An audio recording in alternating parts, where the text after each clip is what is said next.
말씀 전도서 9장 1절 10절 말씀입니다. 내가 마음을 다하여 이 모든 일을 궁고하며 살펴본즉 의인과 지혜자나 그들의 행하는 일이나 다 하나님의 손에 있으니 사랑을 받을는지 미움을 받을는지 사람이 알지 못하는 것은 모두 그 미래임이니라. 10절 물은 내 손이 이를 당하는 대로 힘을 다하여 할지어다. 내가 장차 들어갈 음부에는 일도 없고 계획도 없고 지식도 없고 지혜도 없음이니라. 자, 변수라 하는 것이 사전을 찾아보니까 이 변수라 하는 것은 변할 변자, 숫자 할 때 숫자, 명사로 어떤 상황의 가변적 요인이라 그렇게 이야기하고, 또 수학에서 사용할 때는 어떤 관계나 범위 안에서 여러 가지 값으로 변할 수 있는 수라고 그랬습니다. 변수가 생겼다는 얘기, 이 얘기 못 알아듣는 분 한 분도 안 계시겠죠? 이민 온 지가 너무 오래되셔서. 예? 자, 변수. 여러분 삶에 변수가 있으셨습니까? 지금까지 살아오시면서요? 수많은 변수들이 있습니다. 그런데 변수의 반대는 상수입니다. 상수. 이거는 일상상자를 이야기하는 숫자인데, 또 이게 고정된다 하는 그런 상자의 의미가 있는데, 이것은 자연으로 정해진 운명입니다. 변하지 않는 거예요. 정해진 수량이 이리 갔다 저리 갔다 하지 않는 것입니다. 이걸 상수라고 합니다. 변수의 반대는 뭐라고요? 상수입니다. 자, 우리 삶에 변수가 오는데 그 변수는 사람마다 다 각양각색입니다. 사랑하는 가족이 갑자기 병에 걸리기도 하고, 또 고생하시다가 돌아가시기도 하고, 사별의 아픔입니다. 사업이 잘 되는 것 같더니 갑자기 망하기도 합니다. 또 변수가 생겼습니다. 또 예상치 않게 교통사고를 당하기도 합니다. 또 건강에 심각한 선고를 받기도 합니다. 이게 인생의 변수입니다. 우리 삶의 변수입니다. 수많은 변수들을 겪어 오셨습니다. 그리고 그 변수들을 이겨내시고 이 자리까지 오셨습니다. 또 죄된 이 세상에 우리가 계속 생명이 붙어서 살아갈 때, 우리의 삶이 다할 때까지, 예수님께서 이 땅에 오시기 전까지는 그 변수는 예수를 믿는 사람이거나 믿지 않는 사람이거나 의인이거나 악인이거나 지혜자거나 지혜롭지 않거나 모든 사람에게 공통적으로 이 땅에 다가올 수밖에 없는 운명이라는 것입니다. 그런데 중요한 것은 이 변수는 누구에게나 다 오는데 그 변수를 어떻게 받아들이고 어떻게 극복하느냐, 또 어떻게 해결하느냐 하는 것은 그리스도인과 또 그렇지 않은 사람들의 차이가 있다는 것입니다. 오늘 우리가 변수는 누구에게나 다가오는 것이지만 그 변수를 어떻게 믿음으로 해석하느냐, 또 받아들이느냐, 또 그것을 축복으로 바꾸느냐 하는 것을 말씀을 드리려고 하는 것입니다. 인생의 변수를 성경은 인생의 기근을 만났다, 인생의 겨울이 왔다 하는 그 의미로 이해하기 좋은 그런 사례들을 성경은 많이 이야기를 하고 있습니다. 자, 창세기 12장에 보면 아브라함이 나옵니다. 이 아브라함이 이 12장 4절에 보니까 하나님께서 명령하셔서 이제 젖과 꿀이 흐르는 땅, 어느 땅에? 가나안 땅으로 이제 아브라함을 가라고 명령하십니다. 7절부터 10절까지 있는 말씀을 보겠습니다. 창세기 12장 7절로 10절.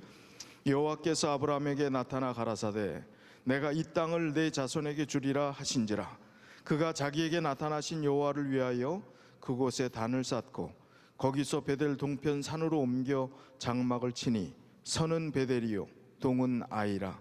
그가 그곳에서 여호와를 위하여 단을 쌓고 여호와의 이름을 부르더니 점점 남방으로 옮겨갔더라. 그 땅에 기근이 있으므로 아브라함이 애굽에 우거하려 하여 그리로 내려갔으니 이는 그 땅에 기근이 심하였음이니라. 자, 아브라함이 지금 약속의 땅, 하나님께서 명령하신 그 땅을 갔는데 젖과 꿀이 흐르는 땅이라고 기대하고 갔는데 그 땅에 뭐가 왔어요? 지금 기근이 왔습니다. 하나님이 명령하시고 책임지겠다고 하신 그곳에 기근이 왔다는 게 말이 됩니까? 말이 안 될 것 같은데 현실은 기근이 왔어요? 왔습니다.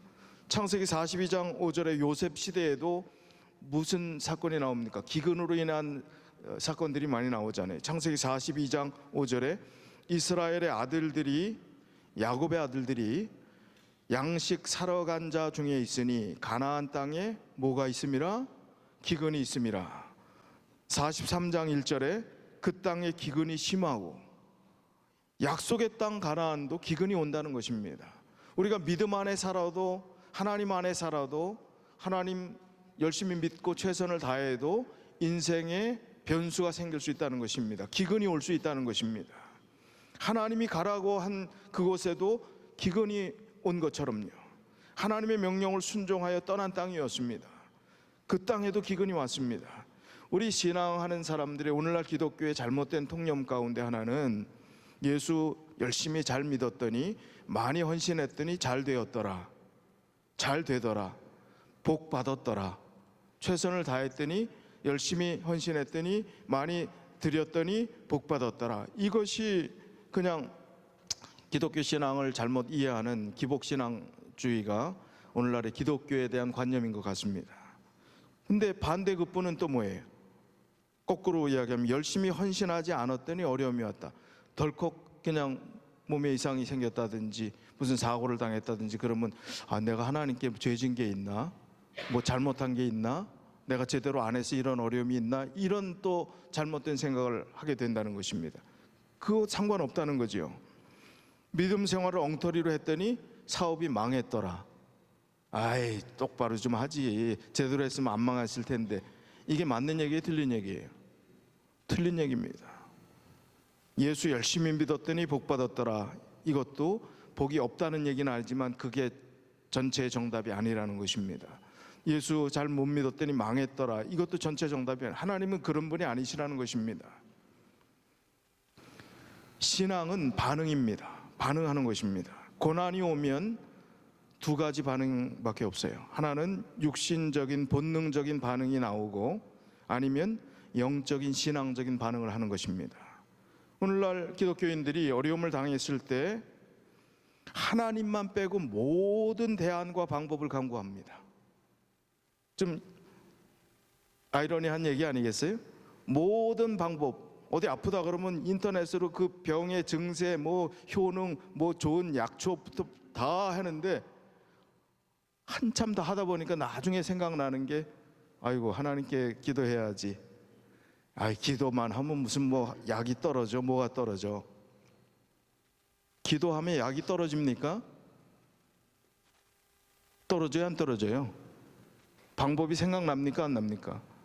제일 중요한 거는 기도하는 거예요. 어려운 일을 당했을 때 우리가 본능적으로 그렇게 잘 안 되지만 또 우리가 훈련하자는 것입니다. 또 생각하자는 것입니다. 가장 먼저 모든 것 다 접고, 모든 방법 다 내려놓고 다 접고 기도하는 거예요. 하나님, 어떻게 해야 될까요? 이런 어려움을 당했습니다. 이 죄악된 세상에서 이 어려움을 감당할 수 있는 믿음을 주십시오. 첫째. 그 다음에 하나님, 어떻게 해야 될지 길을 알려주십시오. 기도하면 하나님께서 방법을 주시고 어떤 상황들을 만나게 하신다고요. 그리고 어떻게 해결할 수 있을까요?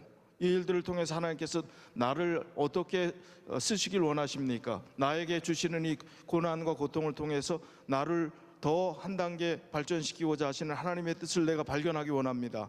이렇게 기도할 때 모든 대안을 강구하고 대책을 세우는 것보다 훨씬 더 현명한, 그리고 확실한 답을 하나님께서 주시는 것입니다. 그런데 급하고 당황한 나머지 급한 불부터 빨리 끄려고 합니다. 가장 급한 불은 하나님께 매달리는 것인데도 불구하고요. 이 시련을 통과하면, 어려움이 있을 때, 인생의 변수가 생겼을 때 이 시련을 통과하면 우리의 믿음이 반드시 견고해질 수밖에 없습니다. 하나님은 우리 신앙이 견고한 신앙이 되기를 원하신 분이십니다. 그리고 바르고 흔들림 없는 견고함으로 우리가 끝까지 이 고난을 통과하고 또 바른 믿음 안에서 우리의 삶을 살아가기를 원하시는 것입니다. 우리의 상황과 환경은 변수입니다. 그러나 하나님의 약속과 하나님의 섭리는 항상 상수입니다. 우리는 변수, 하나님은 상수입니다. 제가 캐나다의 영주권을 가지고 있었는데, 캐나다에서 살 때 이제 어떤 분이 좀 우스갯소리 비슷한 얘기를 해요. 이제 어떤 할머니가 시민권 가서 인터뷰를 하는데 이 영어를 모르니까 그 시험관이 질문하면 무조건 요 한마디만 대답하면 됩니다. 그렇게 얘기를 하더래요. 그래서 무슨 얘기냐고 그랬더니 퀸 엘리자베스. 캐나다는 영국의 연방입니다. 그러니까 지금 영국의 여왕이 누구예요? 엘리자베스 여왕이니까 퀸 엘리자베스만 알면 된다는 게, 이 할머니는 그 발음도 어려운 퀸 엘리자베스를 열심히 외웠습니다. 이제 시험관이 드디어 이제 묻습니다. 할머니 성함이 어떻게 되세요? 퀸 엘리자베스. 참 이 시험관이 얼마나 황당했겠어요? 할머니 나이는 어떻게 되세요? 퀸 엘리자베스. 할머니 집은 어디세요? 퀸 엘리자베스. 할머니 누구를 가장 존경하세요? 퀸 엘리자베스. 합격. 뭐 옛날엔 시민권 선서할 때 캐나다에서 퀸 엘리자베스에게 충성을 다할 것이냐를 물었다고 합니다. 인생에 무슨 질문을 하든지 우리는 예수 그리스도 하면 됩니까? 누가 우리를 구원해 주셨습니까? 답하세요. 예수 그리스도. 누가 우리를 지금 여기까지 인도해 주셨습니까? 누가 우리를 인생 끝까지 책임져 주실 분이십니까? 아이, 너무 참 뭐 웅얼웅얼 하세요. 그냥 좀 확실하게 하시지. 누가 우리를 끝까지 책임져 주실 것입니까? 예수 그리스도십니다. 모든 문제의 해답은 동일합니까? 예수 그리스도입니다. 모든 질문에 예수 그리스도 하면 해답이 되는 것입니다. 우리가 고민하고 힘들어했고 인생의 변수가 생겼을 때 정말 방황하고 뒤로 물러갔던 그 많은 시간들이 예수 그리스도라는 이름을 바로 이해했을 때 다 해결되지 않을 게 아무것도 없다는 것입니다. 삶의 변수를 만났을 때 그리스도인들이 취해야 될 태도를 오늘 본문의 말씀인 전도서 9장에 있는 내용들을 전반적인 것을 시간이 여러분들 되시면 다 좀 한번 읽어보시면 좋겠어요. 거기 지혜가 담겨져 있는 말씀인데 그 내용을 중심으로 우리 그리스도인들이 취해야 될 태도들을 좀 말씀드리고 싶습니다. 첫 번째는 삶의 변수를 만났을 때 하나님을 제대로 믿으라 하는 해답이 전도서 9장 1절에 나옵니다. 전도서 9장 1절을 보면 다 하나님의 손에 있으니라는 단어가 있지요. 이 말씀을 제가 쉬운 말 번역으로 좀 다시 읽겠습니다. 내가 온 마음을 다 바쳐 세상 모든 일들을 주의 깊게 살펴본 후에 크게 깨닫고 내린 결론은 이러하니 곧 의로운 자들이나 지혜로운 자들을 비롯하여 세상 사람들이 행하는 모든 일들은 전부 하나님의 손에 달려 있다는 것이다. 그렇지만 사람들은 자기 앞날에 놓여 있는 것이 하나님의 사랑인지 하나님의 미움인지 아무도 알지 못한다. 자, 여기서 무슨 신학적인 얘기를 하려고 하는 것이 아닙니다. 하나님의 예정설에 대한 이야기를 하려고 하는 것이 아닙니다. 모든 것이 하나님의 손에 달려 있다 하는 것은 여러분 다 동의하시죠? 그런데 동의하지만 하나님의 손에 달려 있지 않고 내가 풀어가야 될 숙제를 내가 해결해야 될 사람처럼 살아왔던 것, 그것도 또 인정이 됩니다. 사람이 뭔가 많은 것을 계획하고 운영하는 것 같습니다. 그러나 얼마나 많은 계산할 수 없는 삶의 변수들이 우리의 삶 가운데 닥쳐왔었는지 모릅니다. 하나님을 바로 믿는다는 것, 하나님을 제대로 믿는다는 것, 모든 것이 하나님의 손에 있다는 것을 인정하는 것, 이것 외에는 우리의 삶에 도움을 줄 수 있는 것이 없다는 것입니다. 얼마나 벌었냐, 얼마나 성공했냐, 죽음 앞에서 이게 무슨 소용이 있겠습니까? 아무 소용이 없습니다. 무엇을 믿었나, 어떻게 살았나가 중요한 것입니다. 죽음 앞에서는 우리가 성공하고 뭐 좋은 집 가지고 많이 누리고 이 땅에 산 것 의미가 없어진다는 것입니다. 어떻게 믿었나가 제일 중요한 거예요. 그 다음에 어떻게 살았나, 제일 중요한 질문입니다. 그래서 우리는 하나님을 제대로 믿는 것, 역대하 20장 20절에 너희는 너희 하나님 여호와를 신뢰하라. 그리하면 견고히 서리라. 그의 선지자들을 신뢰하라. 그리하면 형통하리라. 하나님을 바로 믿을 때 견고히 설 수 있습니다. 하나님의 말씀을 우리에게 전달한 많은 선지자들을 신뢰할 때 우리가 형통할 수 있음을 성경은 강조하고 있습니다. 로마서 4장 20절에도요, 믿음이 없어 하나님의 약속을 의심하지 않고 믿음으로 견고하여져서 하나님께 영광을 돌리며, 뭐라고요? 믿음이 없어서 하나님의 약속을 의심하지 말고 믿음으로 견고해져서 하나님께 영광을 좀 돌리라 하는 권고를 계속하고 있습니다. 믿음이 없기 때문에 생기는 문제들이, 모든 것들이 믿음이 부족하기 때문입니다. 우리의 해답 되시는 예수 그리스도를 외치지 못하기 때문에 우리의 많은 문제들이 해결되지 못한 채 있는 것입니다. 정말 예수 그리스도를 믿는다면 신앙에 열심을 내지 못하는 모든 이유도 예수 그리스도에 대한 내 가슴의 인식입니다. 가슴에 예수 그리스도가 정말 주인으로 풍성히 주님께서 임하신다면 우리가 열심을 내지 않을 이유가 없고, 또 하나님께 주신 은혜를 나누지 못할 이유가 없는 것입니다. 그래서 믿음이 없어 하나님의 약속을 의심하지 않고 믿음으로 견고하여져서 하나님께 영광을 돌리라 하는 말씀을 강조하는 것입니다. 에베소서 3장 12절이요, 우리가 그 안에서 그를 믿음으로 말미암아 담대함과 하나님께 당당히 나아감을 얻느니라. 예수님을 믿을 때 당당히 하나님께 나아갈 수 있다고요. 믿지 않으면요, 하나님께 당당히 나가지 못한다는 거예요. 뭐 의심도 많고 걸리는 것도 많고 이런저런 복잡한 생각 때문에, 풀리지 않는 문제 때문에 하나님 앞에도 당당히 못 가요. 그러나 하나님을 온전히 믿음으로 받아들이게 될 때는 거침이 없습니다. 하나님이 해결자 되시는데, 하나님이 모든 것 다 풀어주실 텐데, 하나님이 다 해답을 가지고 계시는데 당당히 나가지 못할 게 뭐 있나. 이 모든 산적한 문제들 다 접어놓고 나는 믿음으로 당당히 나가겠다. 하나님 해결해 주십시오. 하나님 풀어주실 뿐 저는 할 수 있는 게 아무것도 없습니다. 결국 누가 유익입니까? 우리가 유익이지요. 우리에게 덕이 되는 것입니다. 그래서 인생의 변수가 생겼을 때는 하나님께서 주시는 신호입니다. 악을 하나님께서 우리를 가지고 장난하시지는 않으시지만 사단이 어떤 시험을 주고 우리에게 어려움을 준다 할지라도 그것은 하나님께로 나갈 수 있는 굉장히 중요한 기회가 되는 거예요. 변수가 기회가 되는 것입니다. 이 기회를 잘 선용할 때 하나님 안에서 얼마나 큰 시련을 통과하고 고난을 통과한 믿음의 가치를 느끼게 될 수 있는지는 경험해 보지 않고서는 그 의미를 이해하지 못할 것입니다. 두 번째는, 인생의 변수를 만났을 때는 덜컥 어려움을 당하면 사람들은 본능적으로 두려움을 느끼게 되어 있습니다. 두렵습니다. 건강하던 사람이 몇 개월밖에 못 산다 그러면 얼마나 두렵겠습니까?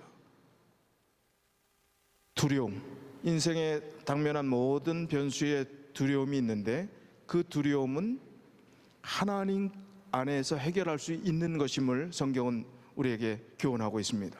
잠언 29장 25절, 사람을 두려워하면 올무에 걸리게 되거니와 여호와를 의지하는 자는 안전하리라. 이 말씀이 사람이라는 것이 꼭 사람에게 국한되는 것이 아니라 인간적인 것, 하나님 외의 모든 것들을 포함하는 개념으로 이해하시면 좋겠습니다. 그래서 우리가 두려워하면 올무에 걸리게 되지만 여호와를 의지하는 자는 안전하겠다. 두려워하지 않는 자, 하나님을 의지하는 자는 안전하겠다고요. 안전하겠다고 약속해 주셨는데 두려움 가운데 힘들게 그냥 자기 문제에 쌓여갖고 하나님 앞에 나오지도 못하는 그런 경우들이 있다는 것입니다. 여호와를 의지하는 자는 안전하리라. 시편 56편 3절에 내가 두려워하는 날에는 내가 주를 의지하리이다. 두려움이 생기면 어떻게 하겠다고요? 주를 의지하겠다고. 두려운 생각이 들면 빨리 주님을 의지하겠다는 시편 기자의 이 삶의 간증들을 우리가 본받아야 하는 것입니다. 두려운 마음이 있을 때 하나님을 의지하겠다, 하나님께 내 마음을 드리겠다 하는 이 정신이 우리에게 필요합니다. 미국의 32대 대통령 프랭클린 루즈벨트, 이분이 독특한 게 있지요. 이력이 미국에서 32대 대통령이 가장 많이 재선된 4선까지 한 분입니다. 4선. 이 프랭클린 루즈벨트 대통령이 죽고 나서 3선 이상은 안 되는 걸로 법이 바뀌었어요. 그러니까 이제 앞으로 이 이상 더 대통령 오래 할 사람은 없습니다. 요즘 뭐 한 텀도 뭐 제대로 못해서 탄핵하느니 마느니 하는 상황인데 뭐 그렇게 3선 4선 하기 어렵죠. 이분이 세운 공은 미국이 대경제공황 가운데 어려움에 있을 때 이 경제를 회복시키고 또 2차 세계대전 때 이 미국이 큰 역할을 하면서 미국의 위상을 바로 세운 아주 중대한 역할을 했던 분입니다. 가장 어렵고 힘들 때 미국 국민들이 경제 공황 때 한번 생각해 보세요. 미국이 그 잘 나가고 잘 살던 사람이 이 먹을 것도 없어갖고 배급소에서 줄을 쭉 서는 사진들, 그 사진들 한번 찾아보세요. 기가 막히죠. 옷은 뭐 딱 정장으로 넥타이를 하고 다 밥 배급 받으러 줄 서 있더라고요. 얼마나 힘든 상황이, 잘 나가던 이런 복장으로 살던 사람이 밥 먹으려고 줄 서 있는 거예요. 기가 막히죠. 그럼 백성들의 마음속에 미래에 대한 두려움이 분명히 있었습니다. 그때 루즈벨트 대통령이 했던 이야기가 있습니다. 미래가 보이지 않고 앞으로의 전망이 어두웠을 때 루즈벨트 대통령이 또 다른 텀의 취임 연설을 하면서 시대에 빠진 국민들에게 용기를 주는 이런 말을 했습니다. 사랑하는 국민 여러분, 우리가 정말 두려워해야 할 것은 두려움 그 자체입니다. 이 두려움을 빼고서는 아무것도 두려워해야 할 것이 없습니다. 뭐가 문제라고요? 두려워하는 그 두려움, 그것이 문제지, 이 두려움에 대한 그 개념들을 뛰어넘게 되면 아무것도 이제 염려할 게 없다는 것입니다. 성경 말씀도 이 세상 살아가면서도 두려움을 떨쳐낼 때 희망이 있고 또 해답이 있다고 이야기했는데, 우리가 믿음으로 살아가는 삶의 성경에는 얼마나 우리가 하나님을 의지하고 두려움을 극복하라는 말씀이 있겠습니까? 두려워하지 말라는 말씀이 얼마나 많이 있습니까? 우리가 잘 아는 말씀이요, 이사야 41장 10절에 두려워 말라, 내가 너와 함께 함이니라. 놀라지 말라, 나는 내 하나님이 됨이니라. 내가 너를 굳세게 하리라. 참으로 너를 도와주리라. 참으로 나의 의로운 손으로 너를 붙들리라. 자, 여기 있는 이 말씀이 얼마나 참 귀중한 말씀입니까? 두려워하지 말라 말만 해놓고 책임 안 지는 것이 아니라, 사람들은 말만 해놓고 책임 안 지는 경우가 많지만 하나님은 반드시 책임을 지신다는 것입니다. 두려워하지 말라. 왜 두려워하지 말라고요? 내가 너와 함께 하기 때문에. 놀라지 말라. 왜요? 나는 네 하나님이라. 내가 너를 굳세게 하리라. 참으로 너를 도와주리라. 아니, 예수님이 진짜로 너를 도와주겠다고, 진짜라니까, 진짜로 도와준다니까 이렇게 말씀하시는 거예요. 널 굳세게 해준다니까, 참으로 나의 의로운 오른손으로 너를 붙잡겠다고까지 이야기하셨는데, 그러니까 두려워하지 말라는 것입니다. 근거 없는 얘기가 아니라 근거 있는 얘기에 두려워하지 말라고 하시는 말씀이. 그래서 우리가 하나님을 바로 믿고 인생의 변수를 만났을 때 두려움을 느끼는 대신에 하나님을 의지하고 하나님의 약속을 의지하고 하나님께 마음을 두는 일들이 이 변수를 극복하는 일에 굉장히 중요한 도움이 되는 것입니다. 아무리 인생의 변수가 없다고, 적다고, 지금은 문제가 없다고 생각하는 많은 사람들도 인생의 변수는 다 있는 것입니다. 이 세상이 영원하지 않다는 그 사실 자체가 변수입니다. 지금 건강하고 행복하고 아무런 문제 없이 자녀들 잘 되고 이 세상에 누릴 거 잘 다 누리는 사람이라 할지라도 영원하지 않다는 것, 내가 늙어간다는 것, 그건 변수입니다. 여러분, 앉았다가 일어날 때 아구구 소리 내시는 분들은 노인이라고 하겠습니다. 아무리 유엔에서 노인의 나이, 청년의 나이를 상향 조정했다고 해도 앉았다 일어날 때 아구구 소리가 나도 모르게 나왔다, 그럼 노인입니다. 저도 아구구 소리가 가끔 나오거든요.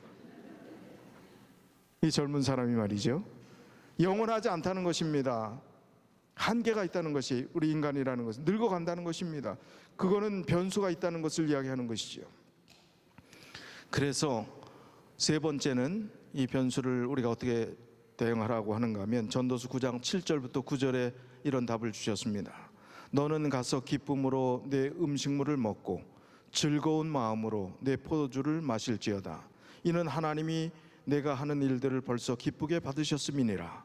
내 의복을 항상 희게 하며 내 머리에 향기름을 그치지 아니하도록 할지니라. 내 헛된 평생의 모든 날, 곧 하나님이 해 아래서 내게 주신 모든 헛된 날에 내가 사랑하는 아내와 함께 즐겁게 살지어다. 그것이 내가 평생에 해 아래서 수고하고 얻은 내 몫이니라. 자, 뭐라고요? 우리가 늙어가고 변수가 누구에게 오는데 지금 주어진 생명에 있는 이 하루하루가 소중하다는 것입니다. 그 하루하루를 어떻게 하라고요? 즐겁게 살라는 것입니다. 행복하게 살라는 거예요. 감사하게 살라는 것입니다. 기쁨으로, 즐거운 마음으로 누리라는 것입니다. 내 의복을 항상 희게 하며, 뭐예요? 흰 옷만 입으라는 얘기입니까? 어떻게 해요? 만사가 귀찮으면 멋부릴 틈이 없지요. 머리에 뭐를 하라고요? 향기름을 그치지 않게 하라면 향수 좀 뿌리세요. 그 얘기는 뭡니까? 삶을 재미있고 가치 있게 살라는 것입니다. 하루하루 주어진 시간들을요. 무조건 놀라는 얘기가 아니라 하나님께 주신 시간들을요. 그리고 사랑하는 아내와 함께 즐겁게 살지니라. 헛된 날에 나는 아내가 없고 남편이 없는데 인간 관계를 아름답게 맺고 살라는 거예요. 사람이라는 것이 인간관계가 다 좋습니까? 힘들고 어려운 관계가 생길 수 있어요. 근데 사람들이 본능적인 것은 어렵고 힘든 관계가 생기면, 보기 싫은 관계가 생기면 은둔하려고 하는 심리가 생깁니다. 이걸 저걸 다 안 보면 좋지 하고 피해요. 그러나 피하면 더 괴롭고 힘든 그 마음들이 근본적으로 해결되지 않으면 더 힘든 것입니다. 편한 것 같지만 더 괴로운 것입니다. 이 세상의 죄된 세상에서 다 연약하고 부족한 사람들이 그야말로 부딪히고 옥신각신할 수 있는 것은 어떤 공동체나 마찬가지. 죄인들이 모이는 교회라고 예외는 없습니다. 그래서 이것을 극복할 필요가 있어요. 이겨낼 필요가 있습니다. 이것도 인생의 또 하나의 변수입니다. 은둔하고 피하는 것보다 그것을 해결할 수 있는 것. 내가 해결하려고 해도 해결이 되지 않는 것. 양쪽이 합의가 돼 해결되는 거 아니겠어요? 그러나 나는 해결하기 원하는데 해결되지 않는다고 그냥 넘어가겠습니까? 안 돼도 기도하면서 내 마음이 은둔하지 않도록 하는 것. 하나님, 내 마음에 평안을 주십시오. 이 관계에서 하나님 해결할 수 있는 은혜를 주십시오 하고, 나는 이것으로 인해서 내 신앙이 위축되지 않게 해주십시오. 기도하는 거 필요한 것입니다.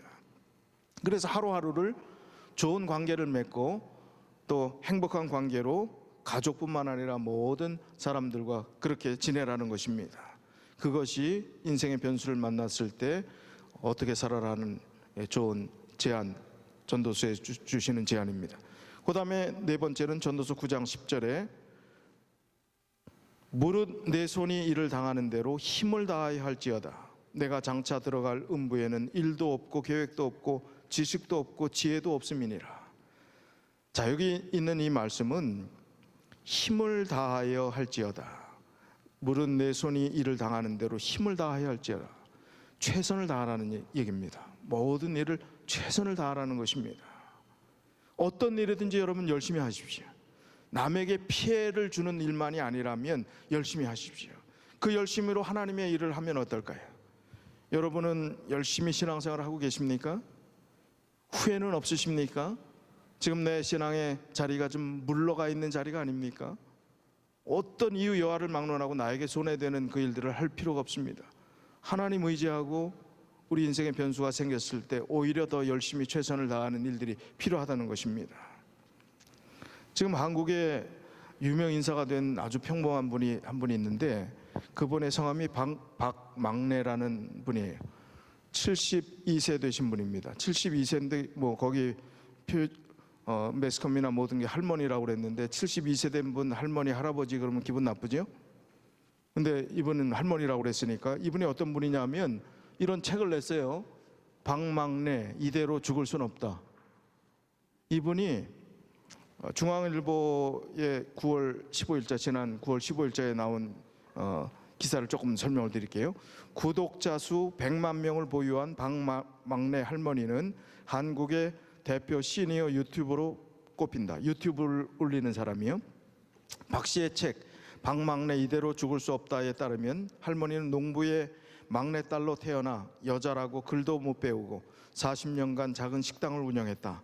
유튜브를 시작한 지 2년 만에 박 씨는 구글 CEO를 만나는 세계적 유명 인사가 됐다. 유튜브 수입 추정 사이트인 소셜 블레이드는 박 씨의 한 달 수입을 최소 3,300불에서 최대 53,600불로 예상했다. 한 달에 얼마 번다고요? 유튜브 해갖고 53,600불, 많이 벌 때는. 유튜브 구독층의 연령층이 높아지면서 제2의 방망래를 꿈꾸는 시니어들이 늘고 있다. 자, 이분은 손녀가 아주 이런 데 특기가 있어서 이 할머니가 초기 치매 가능성의 진단을 받았어요.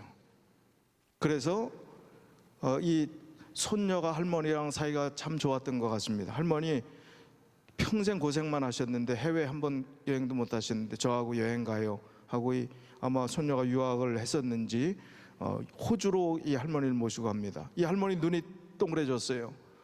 큰 세상을 본 겁니다. 넓은 세상을 본 겁니다. 내가 지금 70이 됐는데, 그때 나이 70이니까 70이 됐는데 내가 고생하면서 이렇게 살았다니 이대로 죽을 수는 없다. 그래서 이 손녀의 도움을 받아서 자기 일상의 모든 것들을 최선을 다하고 또 즐겁게 살고 모든 것을 남기면서 그렇게 많은 사람들에게 유익을 주는 인생을 살아야 되겠다고 결심해서 정말 배움도 없던 이 할머니가 유튜브를 올리기 시작했는데 그게 100만 명이 넘는 구독자를 가지고, 그게 또 기쁨이 되니까 뭐 어디에 돈이 생기니까 기부도 하고 얼마나 행복하고 기쁘게 사는지. 유튜브에 방막내라고만 쳐보세요. 그러면 다 나오는데 뭐 간장 비빔국수 하는 것까지 올리더라고요. 그냥 뭐 맛있다 그러고 뭐 하고. 자, 우리가 이분만 못한 삶을 살아야 되겠습니까? 47년생이시더라고요. 자, 70에 이대로 죽을 수 없다 생각하고 최선을 다하겠다고 하는 인생이 방막내 할머니라면 우리는 이대로 죽을 수 있습니까?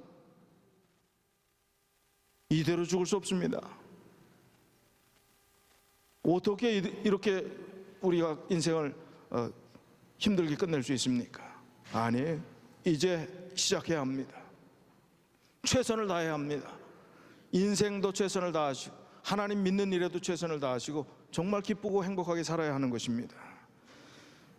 참 우리 어느 교회를 가거나 우리 시니어 분들의 한결같은 헌신, 그 헌신이 교회를 지탱하는 큰 힘이라고 생각합니다. 정말 쥐꼬리만큼 되는 그 연금에서 11조를 구별하고 월정헌금을 교회 살림살이를 위해서 생각하고 건축헌금까지 꼬박꼬박 하시는 분들 보면 정말 감동의 눈물이 납니다. 하나님의 교회를 첫 번째로 생각하고 최선을 다하는 믿음의 삶, 겉으로 드러난 외형적인 거라고 얘기할지 모르지만 그 한결같은 그 믿음의 신실함 때문에 이 교회들이 유지가 된 것입니다. 우리가 얼마나 더 많은 것을 가지고 더 많은 것을 누리고 살아가지만 그 분들이 하시는 헌신에 어떻게 따라갈 수 있습니까? 아유, 노인분들이 할 일이 없으니까 그렇지요. 교회 제일 먼저 오는 분들은 항상 누구예요? 연세 드신 분들. 아유, 은퇴하고 할 일이 없어서 그렇지요. 맞는 얘기입니까? 틀린 얘기입니까? 맞는 얘기예요? 근데 은퇴 거의 대부분 하셨는데 왜 이렇게 바쁘세요? 할 일이 없지 않아요. 어마어마하게 바쁜 인생을 사는데 마음입니다. 최선을 다하는 마음, 하나님을 첫째로 모시는 마음, 한결같이 변함없는 헌신을 드리는, 적지만 비율로 따진다면 엄청난 비율입니다. 자기 삶의 수입의 퍼센트로 한번 해보세요. 액수가 문제가 아니라. 좀 제가 돈 얘기하는 겁니까? 헌신에 대한 이야기를 하는 겁니다. 최선을 다한 헌신에 대한 이야기를 하는 것입니다. 정말 하나님께서 사랑하시는 성도들을 어떻게 살게 하셨는지, 이 교회를 통해서 지금 나를 나되게 하셨는지, 이렇게 부족한 사람을 하나님 믿고 하나님 안에 살게 하셨는지 그 은혜를 생각해 보자는 것입니다. 마가복음 12장 30절 31절, 내 마음을 다하고 목숨을 다하고 뜻을 다하고 힘을 다하여 주 너희 하나님을 사랑하라 하신 것이요, 둘째는 이것이니 내 이웃을 내 몸과 같이 사랑하라 하신 것이라. 이에서 더 큰 계명이 없느니라. 어떻게 하나님을 사랑하라고요? 어떻게 최선을 다하라고요? 내 마음을 다하고, 그다음 뭘 다하고요? 또 목숨을 다하고 뜻을 다하고 힘을 다하여. 하나님 앞에 최선을 다하라는 것은 지금 이 단어 가운데서 우리가 정말 부끄럽습니까? 너무 부끄러워요. 저 자신부터 너무 부끄럽습니다. 뜻을 다하고 마음을 다하고 힘을 다하고 목숨을 다한 적이 있는가? 정말 부끄럽습니다. 우리가 뭐 재정적인 헌신만 이야기하는 것이 아니라 모든 마음의 자세들이 그렇다는 것입니다. 골로새서 3장 23절의 쉬운 번역에 보면 이렇게 표현합니다. 여러분이 하는 모든 일에 최선을 다하며 사람을 위해서가 아니라 주님을 위해 하듯이 열심히 일하십시오. 뭐라고요? 여러분이 하는 모든 일에 최선을 다하며 사람을 위해서가 아니라 주님을 위해 하듯이 열심히 일하십시오. 하나님 앞에서 하나님께서 원하시는 그 열심을 내라는 것입니다. 이제 결론을 내리겠습니다. 교회 보내는 권면 99쪽 책에 보면 이런 말씀이 있습니다. 자아를 제쳐놓고 자신의 마음에 성령께서 역사하실 만한 여지를 만들고 전적으로 하나님께 헌신하는 생애를 사는 자의 유용성에는 제한이 없다. 뭐라고요? 내 자신은 접어두고 성령 하나님께서 내 삶을 이끌어 달라고 결심한, 그리고 그런 마음으로 하나님께 전적으로 헌신한 생애를 사는 사람들은 유용성이라는 것은, 그 가능성이라는 것은 제한이 없다는 것입니다. 하나님께서 그런 마음을 가진 사람 한 사람만 있어도 놀라운 역사를 허락해 주신다는 것입니다. 오늘 하나님께서 우리를 부르시고 이 자리까지 인도해 주셨다면, 인생의 수많은 변수 가운데서도 우리가 이 자리에 있다면 변수를 만난 우리들이 하나님께서 원하시는 대로 우리가 제대로 믿어야 되겠습니다. 그리고 두려움을 떨쳐버려야 되겠습니다. 그리고 하나님 앞에서 정말 최선을 다해서 믿음으로 살아가는 그 삶이 우리의 삶이 되어야 하겠습니다. 그리고 살 날이 얼마 남았는지 알지 못하는 그 하루를 정말 즐겁고 감사하게 그렇게 살아가는 삶이 우리의 삶이 될 때 수많은 인생의 변수가 또 닥친다 할지라도 그 변수를 넉넉히 이길 수 있는 믿음의 삶을 살리라고 믿습니다. 우리가 그 삶을 끝까지 추구하다가 주님 오시는 그날에 주님을 기쁨으로 뵙는 우리 모든 믿음의 가족들이 다 되시길 바라면서 말씀을 줄이겠습니다.